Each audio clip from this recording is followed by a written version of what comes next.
I was in an organization called University Center Activities Program, which was the organization that put on films and lectures and dances and all that stuff. And we used to have what we called a coffee house. Essentially, it was folk music and beer, but we called it a coffee house because that was the thing back then. And so I belonged to that organization. And when he came along, he's 2 years younger than I am, so when he came along in 1970, I was already in that organization. I think I was an officer. And at our meetings, we would be discussing what activities were coming up and who was going to be working on making the banner to advertise it and so forth. And Pierre Champagne kept coming up, he and his friend Mike Rice. Well, they're doing this and they're doing that. And I said, that's a pretty interesting name. Who is this guy? So I wanted to meet him, and then a mutual friend who was also in this organization happened to be with Pierre one day going up the stairs in the UC, and I was going down the stairs in the UC, and we met on the landing there, and we were introduced.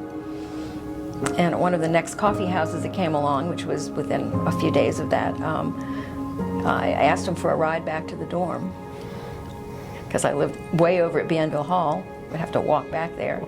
And he said, yes, sure. So we went to Ruby Red's on Esplanade, a little detour, before we went to the dorm, and that was our first date. Okay, they formed some kind of a booster organization. I thought it was called Silver and Blue. Yeah. It was called something. Or Big Blue, maybe? Big Blue. It was Big Blue. I think that was originally Big Blue.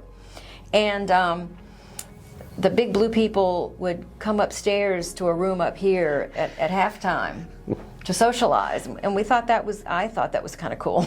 Yeah. I thought that would be a fun thing Richard to do. Muller is a current supporter who was involved with that. There was actually some furniture that you could sort of take apart that was in our athletic director's office. Yeah. And at the time, You'd I think carry it was it Butch Van in. Bredekoff, our second AD and second men's basketball coach. And so we would take the furniture apart and bring it up there, you know, and we'd have ice chests with beverages. And we'd sell those to raise money, you know, for the Booster Club. And eventually, the furniture got tired of being taken apart and put back together again. Yeah. So Butch had to get some new furniture. But my involvement started because of Mike Rice, my best friend in high school, who was the manager, the student manager of the high school basketball team at De La Salle. And so he got me involved a little bit over there, tracking the games on the scorer's table, you know, keeping track so that they could assemble the box score at the end. So he talked me into trying that here. And so it was around 1975 when I started volunteering at the scorer's table. And that's when my really regular and more formal involvement began. I just can't believe that. Yeah. We're in it.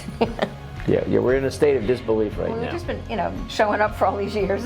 All we did was show up. You know? Come to the games. I don't know how that works.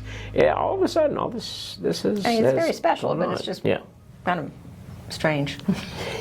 Yeah, and with all these people that we've known, sometimes for a short span, like y'all, and then people that we've known since the 70s through athletics. I mean, some of our best friends, the Silbernagels, we met them at a baseball game back in the 70s. We're all four alumni, but we had not met them any other way.